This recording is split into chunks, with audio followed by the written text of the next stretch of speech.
शेतकऱ्यांना बांबू लागवड करण्याकरता हेक्टरी 6,97,000 हे दिल्या जातात आणि याबाबतचा मंत्रिमंडळ निर्णय हा गेल्या 15 दिवसापूर्वीच लागलेला आहे आणि याविषयी आपण व्हिडिओ बनवून आपल्या चॅनलवरती टाकला होता। तर त्या व्हिडिओवरती एक ऋषिकेशजी लोंढे आपले शेतकरी आहेत, त्यांनी कमेंट केली की याबाबतचा ऑनलाईन फॉर्म हा कशाप्रकारे भरायचा आहे त्याचा व्हिडिओ बनवून पाठवा। तर त्यांच्या विनंतीला मान देऊन आपण आजचा हा बांबू लागवडीसाठी ऑनलाईन अर्ज कशाप्रकारे भरायचा हे आपण आजच्या व्हिडिओमधून पाहणार आहात। तर नमस्कार मित्रांनो, मी आहे सोपान डवाले आणि मित्रांनो, चॅनलवरती जर आपण नवीन आला असाल तर चॅनलला सबस्क्राईब करा आणि पुढे असणाऱ्या बेल आयकॉनवरती क्लिक करून ऑल नोटिफिकेशन अलाउ करून घ्या। त्यामुळे पुढे येणारे असेच नवनवीन व्हिडिओ आपल्याला सर्वात अगोदर मिळतील आणि ज्या शेतकऱ्यांना बांबू लागवड करायची आहे त्या शेतकऱ्यांनी हा व्हिडिओ संपूर्ण पाहायचा आहे। त्यासाठी आपल्याला आपल्या मोबाईलच्या प्ले स्टोअरवरती जायचं आहे। प्ले स्टोअरवरती गेल्याच्यानंतर आपल्याला गुगल प्ले यावरती आपल्याला सर्च करायचं आहे EGS-RT। EGS-RT या ऑप्शनला क्लिक करायचं आहे। त्यानंतर हे ॲप्लिकेशन आपल्याला या ठिकाणी दिसेल। मी अगोदरच इन्स्टॉल केलेलं आहे, त्यामुळे मी डायरेक्ट ओपन करून घेतो आहे। आपण आपल्या मोबाईलमधून हे ॲप अगोदर इन्स्टॉल करून घ्या। त्यानंतर आपल्याला या ठिकाणी वापरकर्ता प्रकार निवडायचा आहे। पहिला वापरकर्ता प्रकार आपल्याला या ठिकाणी पाहायला भेटेल लाभार्थी लॉग इन आणि दुसरा आहे विभागाचे लॉग इन। तर आपल्याला आपण लाभार्थी असल्यामुळे लाभार्थी लॉग इनवरती क्लिक करायचं आहे आणि त्यामध्ये आपल्याला 3 प्रकारचे अर्ज या ठिकाणी सुरू आहेत ते दिसतील। पहिला आहे बागायती लागवड अर्ज, दुसरा आहे विहीर अर्ज आणि तिसरा आहे अर्जाची स्थिती आपल्याला पाहता येईल आपल्या आपण केलेल्या अर्जांची स्थिती। तर आपल्याला या ठिकाणी आपण बांबूची लागवड करणार आहे, त्यामुळे आपल्याला बागायती लागवड अर्ज यावरती क्लिक करायचं आहे। त्यानंतर या ठिकाणी आपल्याला अर्जदाराचं नाव सर्वप्रथम लिहून घ्यायचं आहे। जे आपल्या आधार कार्डवरती असेल ते आपल्याला नाव आपल्या आधार कार्डप्रमाणे या ठिकाणी टाकून घ्यायचं आहे। त्यानंतर जो शेतकऱ्याचा मोबाईल क्रमांक आहे तो मोबाईल क्रमांक आपल्याला या ठिकाणी टाकून घ्यायचा आहे। शेतकऱ्याचा ईमेल ID या ठिकाणी टाकून घ्यायचा आहे। त्यानंतर माझ्या शेतावर फळबाग, फुलबाग, वृक्ष लागवड खालील विभागाकडून करण्यात यावी कोणतेही एक आपल्याला या ठिकाणावरून निवडायचे आहे। तर आपल्याला ग्रामपंचायत हे निवडून घ्यायचे आहे। त्यानंतर आपल्याला आपला जिल्हा या ठिकाणी सिलेक्ट करून घ्यायचा आहे। जो आपला जिल्हा असेल तो जिल्हा यामधून आपल्याला सिलेक्ट करून घ्यायचा आहे।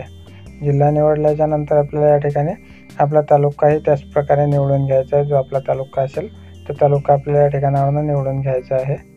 त्यानंतर आपल्याला आपली ग्रामपंचायत निवडून घ्यायची आहे। त्यानंतर गावाचे नाव आपल्याला या ठिकाणी टाईप करून घ्यायचं आहे। त्यानंतर आपला MREGचा जो जॉब कार्ड क्रमांक आहे तो जॉब कार्ड क्रमांक आपण पूर्ण या ठिकाणी टाकून घ्यायचा आहे। त्याची सुरुवात MS ने सुरू होते, MS23 असा संपूर्ण आपल्याला आपला जॉब कार्ड क्रमांक टाकून घ्यायचा आहे। जॉब कार्ड क्रमांक संपूर्ण टाकल्यानंतर आपल्याला आपल्या जॉब कार्डचे जो फोटो काढून या ठिकाणी आपल्याला अपलोड करून घ्यायचा आहे। तर आपण ज्या ठिकाणी आपला जॉब कार्ड फोटो काढून ठेवलेला असेल त्या ठिकाणी गॅलरीतून देखील आपण घेऊ शकता किंवा डायरेक्टही कॅमेऱ्याने आपल्या जॉब कार्डचा फोटो काढून ही फाईल आपण अपलोड करू शकता। तर आपण ज्या ठिकाणी जॉब कार्ड ठेवलेलं आहे ते आपल्याला या ठिकाणी अपलोड करून घ्यायचं आहे। मी अपलोड करून घेतलेलं आहे माझं जॉब कार्ड या ठिकाणी। त्यानंतर आपल्याला लाभार्थ्याची वर्गवारी या ठिकाणावरून निवडून घ्यायची आहे। लाभार्थी अनुसूचित जातीतील आहे, जमातीतील आहे, दारिद्र्य रेषेखालील आहे, दिव्यांग आहे किंवा स्त्री प्रमुख असलेले कुटुंबातील आहे। तर आपल्याला या ठिकाणी स्त्री प्रमुख असलेले कुटुंब मी या ठिकाणी निवडलेलं आहे, कारण की हे शेतकऱ्याचे कुटुंब हे स्त्री कुटुंब असल्यामुळे आपण हे सिलेक्ट केलेलं आहे। आपलं जे असेल ते आपण या ठिकाणावरून सिलेक्ट करू शकता। त्यानंतर या ठिकाणी क्लिक करून हे ऑप्शन आपल्याला बंद करून घ्यायचं आहे एकदा आपण सिलेक्ट केल्याच्या नंतर।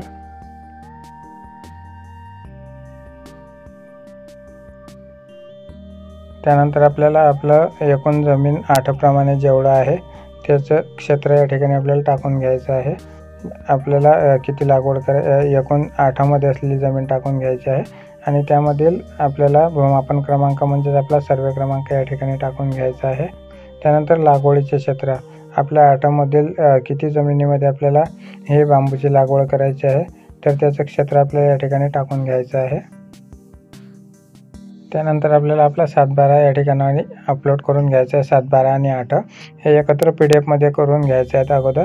त्यानंतर आपल्याला या ठिकाणी येथे फाईल निवडा यावरती क्लिक करून आपण ज्या ठिकाणी आपला 7/12 ठेवलेला असेल त्या ठिकाणावरून आपण या ठिकाणी 7/12ची फाईल अपलोड करू शकता किंवा डायरेक्टही कॅमेऱ्याच्या माध्यमातून आपण फोटो काढून ही फाईल अपलोड करू शकता. त्यानंतर आपल्याला या ठिकाणी विचारलेलं आहे संयुक्त खात्याची जमीन आहे काय, तर आपली असेल तर होय करायचं आहे, अन्यथा नाही करायचं आहे. त्यानंतर आपण यापूर्वी मनरेगा व इतर शासकीय योजनेअंतर्गत पूर्वी फळबाग, फुलबाग किंवा वृक्ष लागवड केली असल्यास त्याचा तपशील या ठिकाणी आपल्याला द्यायचा आहे.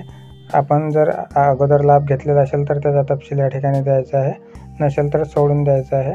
त्यानंतर आपल्याला आपल्या जमिनीचा प्रकार या ठिकाणी सिलेक्ट करून घ्यायचा आहे. आपली जमीन हलकी आहे, मध्यम आहे, भारी आहे, कातळ आहे की पडीक आहे. तर आपली मध्यम स्वरूपाची जमीन असल्यामुळे आपण मध्यम या ठिकाणी निवडून घेतोय.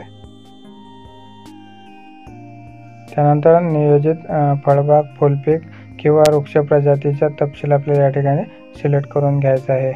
आपल्याला या ठिकाणी वृक्ष लागवड करायची आहे, त्यामुळे फळबाग किंवा वृक्ष लागवड यावरती आपल्याला क्लिक करायचं आहे. त्यानंतर लागवडीचे क्षेत्र आपल्याला या ठिकाणी टाकून घ्यायचं आहे. त्यानंतर रोपांची संख्या या ठिकाणी आपल्याला टाकून घ्यायची आहे. त्यानंतर ज्या वृक्षाची लागवड आपण करणार आहोत ते वृक्ष आपल्याला या ठिकाणी सिलेक्ट करून घ्यायचे आहे. आंबा, संत्रा, काजू, डाळिंब, मोसंबी, नारळ, बोर, आवळा, फणस. आपल्याला बांबूची करायची असल्यामुळे आपण बांबू या ठिकाणी सिलेक्ट करून घ्यायचे आहे. त्यानंतर ओलिताचे साधन आपल्याला या ठिकाणी विचारलेलं आहे. आपण नदीतून शेतीसाठी पाणी वापरता, कॅनॉलने वापरता, लिफ्टने वापरता, विहीरने किंवा इतर. आपल्याकडे बोर असल्यामुळे आपण या ठिकाणी इतर सिलेक्ट करणार आहोत आणि या ठिकाणी बोरवेल टाकून घ्यायचं आहे. त्यानंतर पुढे जा या बटनावरती क्लिक करायचं आहे. त्यानंतर एक प्रपत्र आपल्याला या ठिकाणी दाखवण्यात येईल. त्यामध्ये आपल्याला आपल्या बँक खात्याची माहिती द्यायची आहे. आपल्या बँकेचे नाव या ठिकाणी आपल्याला टाकून घ्यायचे आहे किंवा या ठिकाणावरून सिलेक्ट करून घ्यायचं आहे. या ठिकाणी खाली बँका दाखवण्यात येतील, त्यामधून सिलेक्ट करून घ्यायचे आहेत. त्यानंतर या ठिकाणावरून शाखा निवडून घ्यायची आहे. त्याचप्रमाणे या ठिकाणी आपला IFSC कोड टाकून घ्यायचा आहे. त्यानंतर बँक खाते क्रमांक आपल्याला या ठिकाणी एंटर करून घ्यायचा आहे आणि या ठिकाणी आपल्याला आपल्या बँक पासबुकाचे पहिल्या पानाची प्रत आपल्याला या ठिकाणी अपलोड करून घ्यायची आहे किंवा कॅन्सल चेक जरी आपण या ठिकाणी अपलोड केला तरी देखील चालेल. त्यानंतर आपल्याला शासनाने दिलेल्या नियम आणि अटी हे आपल्याला मान्य करून घ्यावं लागतील आणि अर्जी जमा करा या पर्यायावरती क्लिक करावं लागेल. त्यानंतर आपला अर्ज हा सबमिट होईल. अर्ज सबमिट झाल्यानंतर आपल्या मोबाईलवरती एक मेसेज आपल्याला पाठवण्यात येईल. त्यानंतर आपला अर्ज हा आपल्या पंचायत समितीचे BDO हे चेक करतील आणि त्यानंतर त्याला मान्यता देतील. मान्यता मिळाल्याच्या नंतर आपण अर्जाची स्थिती या ठिकाणी पाहू शकता. आपला जो मोबाईल क्रमांक आहे तो या ठिकाणी टाकायचा आहे. त्यानंतर OTPची विनंती करायची आहे. या ठिकाणी आपल्याला आपले स्टेटस दाखवण्यात येईल. आपला अर्ज अजून मंजूर झाला की नाही मंजूर झाला ते, आणि जर मंजूर नाही झाला तर आपल्याला आपल्या पंचायत समितीवरती जाऊन BDO यांच्याशी चर्चा करायची आहे आणि आपला अर्ज मंजूर करायची विनंती त्यांना करायची आहे. आणि आपण या अर्जामध्ये जे कागदपत्र अपलोड केले ते कागदपत्राची एक प्रत आपल्याला हे आपल्या नरेगा कार्यालयात द्यायचे आहे, आपल्या पंचायत समिती विभागात. अर्ज मंजुरीबाबत आपल्याला आपल्या गावातील जे रोजगार सेवक असतील आपल्या ग्रामपंचायतमधील ते देखील आपल्या अर्जाची स्थिती हे आपल्याला सांगू शकतात. त्यांनी सांगितल्याप्रमाणे आपल्याला कागदपत्रांची पूर्तता करायची आहे. त्यानंतर आपल्या शेतजमिनीची पाहणी करण्यासाठी जे इंजिनियर असतात ते इंजिनियर येतील आणि आपल्या शेतामध्ये आपल्याला जेवढी लागवड करायची आहे त्यांच्या नियमाप्रमाणे आपल्याला ती लागवड करायची आहे. एका हेक्टरमध्ये किती रोपं लागतील, काय लागतील हे माहिती आपल्याला आपले जे इंजिनियर असतील ते देतील. आणि अर्ज मंजूर झाल्यानंतर आपल्याला कार्यारंभ आदेश मिळेल.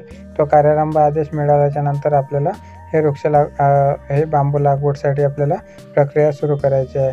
तर संपूर्ण व्हिडिओ पाहिल्याबद्दल धन्यवाद मित्रांनो. व्हिडिओ जर आवडला असेल तर व्हिडिओला लाईक करा. आपल्या शेतकरी मित्रांपर्यंत अवश्य हा व्हिडिओ पोहोचवा. तर पुन्हा भेटूया अशाच एका नवीन व्हिडिओसोबत. तोपर्यंत जय हिंद, जय महाराष्ट्र.